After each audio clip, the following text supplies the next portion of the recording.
All right, so welcome back to Applied Writing. We are at week 3 now, and we are really moving along. This is a short semester. I'm seeing good things from you all so far, and hopefully you all feel settled in the class as well.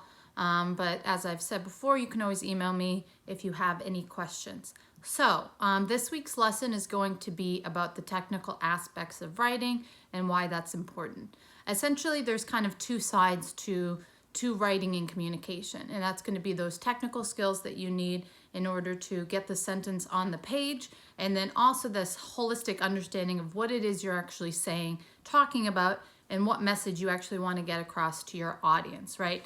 And so you have this initial thought or idea that you want to make into, say, a paper. Say you have a paper, you first come up with that initial thought based off of the prompt. Then you put that into words, which becomes sentences, which becomes paragraphs, which becomes the whole paper, right? And so that initial thought is a really big part of your ability to then take those technical skills that you have and actually communicate your point. And so today we're going to be talking about those technical skills a little bit, not too much in detail, because most of you should have some kind of, at least general sense about things like verbs, nouns, pronouns, etc., right? But we're going to go over some basics just so if there's anything that you're not really sure about, in order to, just get everyone on the same page. So that's what we're going to be doing today, is going over some of those technical skills. And then I will let you know what your reading journal assignment for the week is as well. And just a heads up, for the rest of the semester and already the last week or so, you will see that I do give feedback on your writing that you do throughout the semester. And so you'll already see that there's some feedback on Blackboard for your writing diagnostic that you did last week. And so make sure that you're looking at that feedback, because it's going to help you to improve your writing and so you can pass the class by the end of this. So I'm going to take a quick break, and then when we get back, I will jump into the lesson. So, for example, if you're writing a simple declarative sentence or statement such as, I went to the coffee shop, right? That's a very simple sentence, but you want to make sure that you're using the correct verbiage, nouns, etc., in order to get your sentence across clearly in a way that makes sense, right? So I, pronoun, went, verb, to the coffee shop. This is the kind of end goal here, this noun, right? And so it's a pretty clear statement. If you were missing some of these parts, though, then it would be a little confusing. Maybe you could get to the bottom of what the sentence was trying to say, but it's going to come off awkward and kind of unclear, and it's going to make it hard for your actual kind of point to get across. So if you just said, I went the coffee shop, right? Maybe we can, looking at the statement through context clues, figure out that what you're trying to say is I went to the coffee shop. But missing those little words can really impact the way that a sentence comes across, right? And adding more details to this kind of sentence is going to help develop it a little bit more, right? So this is, like I said, a very simple declarative sentence. I went to the coffee shop, right? If you added something like, it was raining outside, but I rode my bike to the coffee shop anyways, then in that case, there's a lot more details, right? And there's a lot more for your audience to interpret. They can figure out, okay, maybe they love coffee so much. We can figure that out because they decided they were going to ride their bike in the rain. That's how much they wanted coffee. And maybe you can determine that maybe they don't have a car either. We're not really sure, but we might interpret that based on that sentence, right? So there's different ways in which you can add to a sentence, add those details, and give your audience a lot more context clues. Whether or not the main point or the basic message of the sentence changes, adding those details, just like we talked about or you guys all wrote about when you wrote your first reading journal about Stephen King's writing, right? A lot of you wrote about how he adds a lot of details, and that really gets the point across to his audience. And not only that, but it also adds interest and intrigue to his writing. And so when you're writing these types of sentences and you want to add that detail, that interest, that intrigue, sometimes you're going to have to create length within that sentence or add another couple sentences. That's when you start creating a paragraph. What do you want that main idea of the paragraph to actually be? That's something that is important in understanding as you're creating depth within these singular sentences, right? And so if you add something like, you say, instead of just saying I went to the coffee shop, or it was raining but I decided to ride my bike to the coffee shop anyway, you might say something like, if it wasn't raining, I would ride my bike to the coffee shop, right? And so adding that preposition here, when you have a preposition like that, if you start with if or when, something like that, about, right, although, you want to have something that follows that. So if it wasn't raining, then I would ride my bike to the coffee shop. And so you have to make sure when you're writing, that's something I noticed in a few of you as I was reading over your diagnostics, is that if you start a sentence with something like if, when, then, you know, that kind of thing, a preposition, like I said, then you want to make sure that you are completing that thought. I actually just did that, right? If you are going to be including a preposition in your sentence, then you have to complete the thought.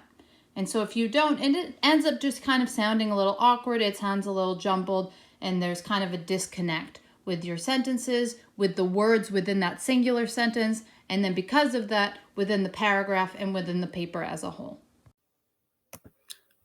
Okay, and so now I'm going to just quickly, before we jump back into what we were just talking about, or what I was just talking about, is I wanted to go over the reading journal that you also have to do that you have to do for this week. You'll see that you have reading journals most weeks, but because you had a shorter paper that was due this week or this past week, that's why you didn't have a reading journal. But most weeks you will have something to do like this, and it's really a way for me to get a good understanding of your writing and see where I can help you individually and really specifically.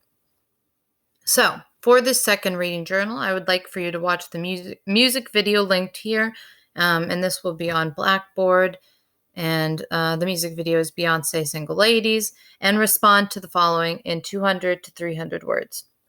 Why do you think this video is so popular and considered one of the best music videos of the year and even of all time? So that is the question that you have to respond to for this week. And so make sure you do that as well. And that is due by the end of the week. Okay. So it's very important to understand that you need to have both the technical aspects of writing as well as that holistic understanding, because you may be technically really strong, but if you're not having a holistic understanding of what you're writing about, then it's not going to come across well. But what you can do is start with at least those technical skills so you know how to communicate something at least, right? And then the harder part really is that holistic understanding, because that's where you have to do your, put on your analytical cap and really be thinking about what you're saying.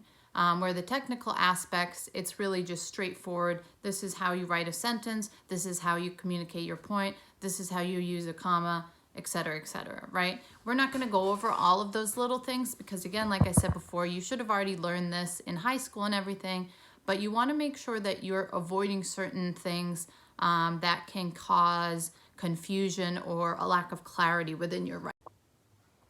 And so you want to avoid things like repeating yourself too much, right? And that can just be within things like phrases. It's not even, I don't even mean conceptually you're repeating the same thing over and over again. Even things like you start your sentences with the same exact word. If you continuously start your sentences with, I think this, or because of this, right? It's going to sound a little clunky. It's not going to sound as smooth or flowing as well as it could. Because it sounds like you're just repeating yourself. And when you have repetition like this, that's not purposeful, then it can create, again, confusion for your writer, confusion for your reader or for your audience. And they're trying to figure out, they're trying to figure out exactly what it is you're trying to say. And so you want to make sure you're being as clear and concise as possible. So another thing to avoid would be run-on sentences. A way to avoid this, if you're trying to connect two thoughts and you feel like the sentence is just going on too long, you can use something like a semicolon in order to connect those thoughts, connect those sentences, but now there's a bit of a break for your reader so that they're not confused about what it is you're trying to say, and they don't get caught up in, again, the technical aspects of it. Because, excuse me, like I said, you need both the technical and the holistic understanding in order to really get your point across.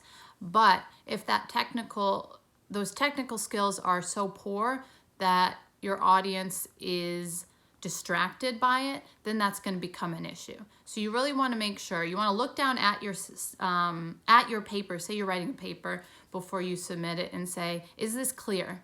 And not just to me, but to other people that might be reading it. Because often we maybe have a lot of clarity for our own writing or what we're saying, and we can understand what it is, but will someone else, will me, your teacher, or if you're doing peer review, will your other classmates understand what you're trying to say? And so another way of helping you with that is actually reading aloud. Oftentimes when we're writing, we're not really hearing what we're saying, but if you actually read it aloud, you can actually hear some of those errors that can occur. Okay, before I let you go, I just want to go over one last thing that you have to do by the end of the week, and that is a video response. So in a paragraph or two, respond to the following. Thinking about the video lesson as well as your own opinion, why do you think it's important to have both a technical understanding of writing as well as an understanding of your topic at hand? So think about both what I've said in the video lesson for this week as well as just your own understanding of writing in general. And why do you think it's important to both have a technical understanding of writing as well as an understanding of your topic at hand? Okay, so that's all I have for you this week. And, as always now, you should have gotten into the hang of everything. Everything is due by almost midnight on Friday, the end of the week. And so if you have any questions for me, need any help, you can always email me. I'm pretty quick to respond as long as it's within kind of normal working hours. All right, so have a good rest of your week, and I will see you